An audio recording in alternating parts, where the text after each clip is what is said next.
Hey there, it's Chris Pinson here inside the Ozarks First Digital Desk Studios. In sports world, we got to talk about the raging debate that's burning right now in the golf world over the pace of play. As we all know, if you go out and play golf, it's a leisurely paced sport, right? It's not a game like basketball or hockey, where you're trying to go up and down as fast as you can. How quickly can you get through 18 holes? It's never been that way. It's a leisurely paced game that allows you and your friends to play 18 holes of golf on a beautiful day in a relatively decent amount of time, right? 3.5 to 4 hours is pretty much the sweet spot for where 4 people playing in golf carts should be able to play from start to finish an entire round of golf. But there's a big debate right now because some people believe that golf is too quick, that because of the distance people can now hit the golf ball, that golf is becoming a rushed sport, or some feel like they are being rushed instead of getting to enjoy their Sunday game with their friends, or just to go out on their own and, try things out on the golf course. And I get that. I really do. Because if you are an older group and you got young guys behind you, there's probably a good chance they're going to be waiting on every shot, mainly because they do hit the ball so much further. They're the ones that can get to those par 5s and 2. They can bomb the ball down the fairway, and that kind of plays into you because you don't hit the ball as far. However, I don't care if you're a good golfer. I don't care if you're a terrible golfer. The rule of thumb has always been, good or bad, never play slowly. What's that mean? That means be ready when it's your turn. All too often, what do we see? Golfers of all ages, all skill levels, if a ball's not lost, they will still go over by their buddy's cart with theirs and watch them hit, and then drive across the fairway to go hit their ball, and then go through their pre-shot routine and take forever to hit their shot. And whether it's a good result or a bad result, that act, that continued, consistent process kills and slows down the game, bottlenecking, causing all kinds of chaos and backup and frustration on the groups behind you. That truly is golf's biggest problem. I don't think golf has become too quick in any form. You know why? Because so many amateurs, and a lot of them are high handicappers, they don't hit the ball consistently well with contact or aim and direction, but they will copy the pros. From the time you're a kid, most of us all copy what the pros do, right? Because they're the pros. What they do has gotten them there. Why wouldn't you copy a pro, right? But they're playing for hundreds of thousands, if not millions of dollars every single swing. So they have to be dialed in. But even the pro circuit for the men and women have been called out for years about how horrifically slow they are.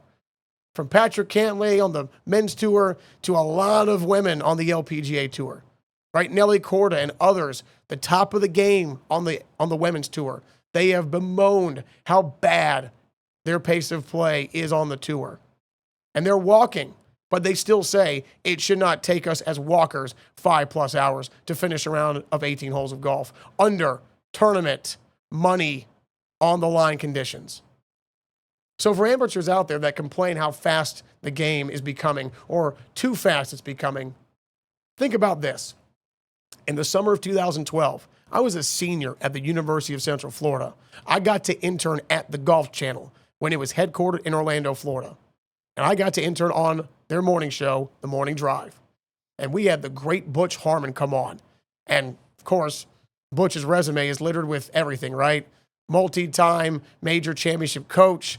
He was Tiger Woods' coach when Tiger won the U.S. Open by 15 shots in 2000 at Pebble Beach, okay? Knows a thing or two about the game. And he was asked right there by Gary Williams, the host, Butch, what's one of the biggest issues with amateur players, high handicappers? And aside from them not taking enough club to reach a hole, right? They often underclub themselves and land short of their target. The number one issue, he said, is their pace of play. All right, let's say a guy's got a shot somewhere between 140 and 150 yards, he said. That guy will do what? Walk back to the marker to walk off exactly how far it is. And then bend over, pick up the grass, throw it in the air to see which way the wind's blowing. And he'll go through all the calculations in his head. Kind of into me. Should I bear down and hit this hard 6-iron or just try to hit a smooth 5? Right? All these different things rattling around in their brain. And then what do?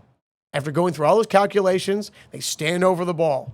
And they probably don't take a short amount of time, right? They take a long amount of time because now they've got all these computations in their head. Plus, they're battling the different swing thoughts they're now trying to consume in one take. They can't just commit to one shot and hit. They're taking forever. And then they finally pull the trigger, and what happens? What's the result? Terrible shot. A shank or a chunk or a blade or something other than the desired result. A great piercing ball flight towards the target. And guess what? They're going to repeat that process the entire round, causing bottlenecks and log jams and all kinds of slow issues that brack up the rest of the course and anger the groups behind them. Because then you got groups that are hitting into each other, but there's nowhere to go. Because that lead dog that is slower than death, guess what? They don't have the common courtesy or maybe the self-awareness to do what? Let others pass through them. Let others go by them. On every single scorecard, every single pro shop, at every golf course in America, it is printed somewhere in writing, black and white and bold, common courtesy. If you're slower group, let others behind you play through to help keep up the pace of play of the game. Sure, can you say that right now because we are now officially out of daylight savings time and the days are short, that some people are in a hurry and they don't want to wait in a leisurely rhythm? That's fair, right? Because daylight is fleeting now. It gets dark at 5 o'clock. Is it fair to say that the distance the golf ball now travels can help hold up that kind of stuff, right? Younger players, not older players, are the ones that can bomb it to the par 5 and 2. They're the ones that can hold up the groups behind you because they want to take that 3-wood or hybrid or long iron and blast it there. And they got to wait for the green to clear. That does, in fact, also bottleneck everybody behind you. But for the most part, golf does not have a pace of play issue when it comes to how much faster the game is getting. It has and always will have a slow down, like molasses in wintertime issue pace of play. Again, and me, I'm not the biggest fan of people that walk during busy times of the year. I'm not. Because again, you could have taken a golf cart. You could have had a quicker mode of transportation. And especially if you're a walker and you're a bad golfer, that to me is like the ultimate triple threat. You turn down a cart, you wanted to walk, and you're bad. That makes you take more time to go walk to your terrible shot that's not in the fairway or not around the green. And God forbid you add in the golden sombrero that is a slow pre-shot routine. These things all contribute to making golf unattractive to people who want to play more of it. Case in point, at Sleepy Hollow Country Club, one of the most prestigious, oldest golf clubs in America, in their gentleman's locker room, they have a sheet of paper posted in there, and it calls out different members and their groups who took over 4 hours to play a round of golf. And it says today's date or the date, their name, and their time it took them to finish the round. Because those private clubs actually do have a self-policing policy. Even though they've paid a lot of money to join, even though they're out there, with a limited amount of people, it's still not fun to wait on every shot. So guess what? If some rich country club like that enforces the rules, God, how nice would it be on public courses? I can't tell you how many times in the last 5 years, either in Florida, where I used to live, or out here in Missouri, how many times in the last 5 years I've played golf at a public course and it has taken all day. Because groups in front of you are all taking forever. Again, this is not an age limitation, okay? I'm not discriminating anybody about how far they hit the ball or how old or young they are. It's about how well you play in rhythm. Old golfer, young golfer, good golfer, bad golfer. The rule is simple. Be quick. Be ready. That's all we're asking you to do. Don't go stand there with your buddy in the rough while he's hitting his shot and then drive across the fairway to go hit yours after he's hit. Once he's found his ball, if he needed your help, then drive to yours. That helps keep up the pace of play. That helps make everybody behind you aware that now you are ready to hit as well. That you're courteous, you're thinking of others, you're being considerate. But far too often, too many people don't have the wherewithal, or maybe they've just never been taught how to play ready golf. And that's one thing that drives me crazy. Too many people will not go get a lesson from a local pro, and they won't take the time to understand the common courtesies about self-policing for the game. When you go play a round of golf, you should be aware of your pace of play. You should be aware of filling in your divot in the fairway and fixing a ball mark on the green. Those three things all help keep the game in great shape, both literally and figuratively. Nobody in their right mind wants to spend 4+ hours playing golf, especially if you're not playing well. That makes people angrier than ever. Again, I do believe that there are certain people out there, certain groups that do play too fast. Now, credit to them, they probably play really fast because they must be good golfers, right? They don't have to think about 8 million swing thoughts or worry about their swing path or whatever it is that holds most amateurs back. They know what they want to do, they know how to do it, and they step up and rip it. That's called confidence. That's called commitment, and good for them. But there are occasions where some people just are too impatient to play. However, for the most part, golf does not have a too quick pace of play issue. It is too slow. It is far too slow because so many golfers, especially bad golfers, have an issue with trying to get better with help. I can't advocate this enough. If you are a high handicap golfer and you want to get better, go take a lesson. John Daly, Tiger Woods, anybody else out there that's a pro player that has been through the rigors of going from bad to really great, they all advocate to stay off YouTube, stay off social media for swing tips. Go get a lesson from a pro.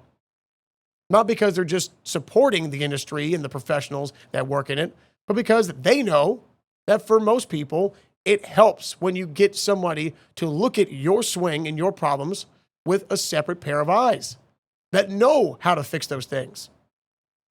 Case in point, a former coworker out here in Springfield, Missouri, high handicapper, a guy that was frankly not good because he didn't know what he was doing, right? I can only try to suggest so many things, right?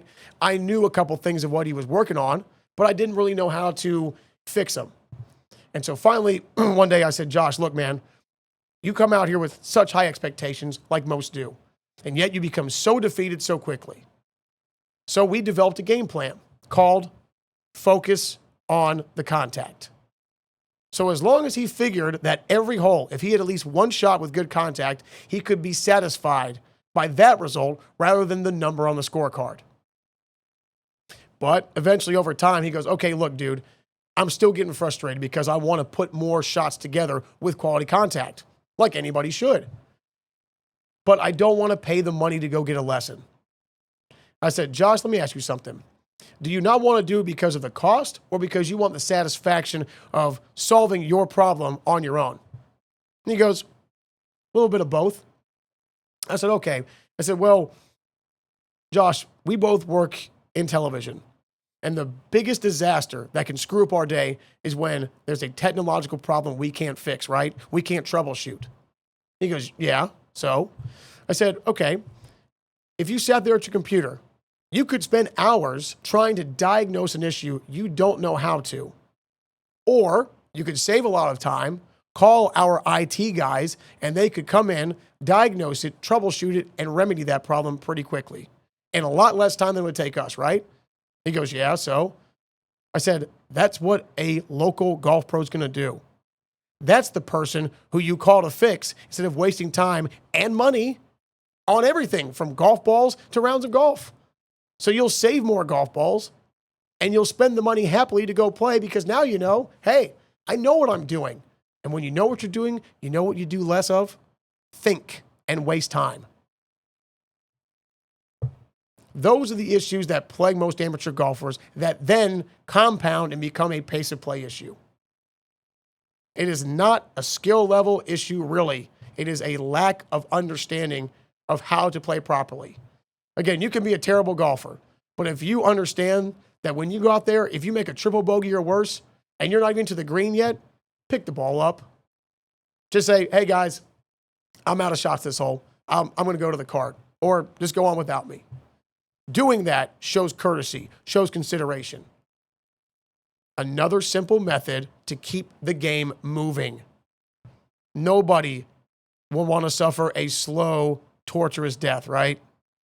Sorry to get very mundane and very morbid, but true, right?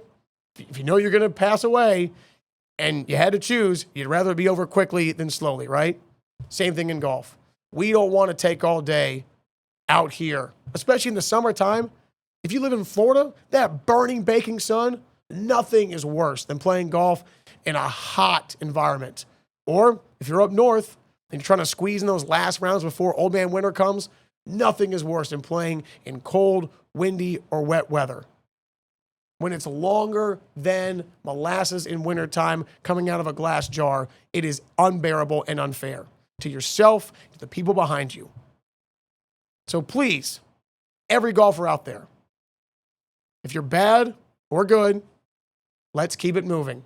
Again, you don't have to be rushed, but understand there should be a rhythm you play with that is considerate to you, to your playing partners, and the people behind you. Because otherwise, you are the problem. 9 times out of 10, it's the slow players that cause this game to have less attractiveness to it, to have less fun. And believe me, if you improve your pace of play, you will have more fun because you won't spend so much time dwelling on the negative of the shot you just hit or the future shots to come. Please, like Blockbuster used to say, please be kind and rewind. In this case, please be kind, be considerate. Slow is not good. Enjoy the round, but at least have some decency, and let's keep it moving, boys.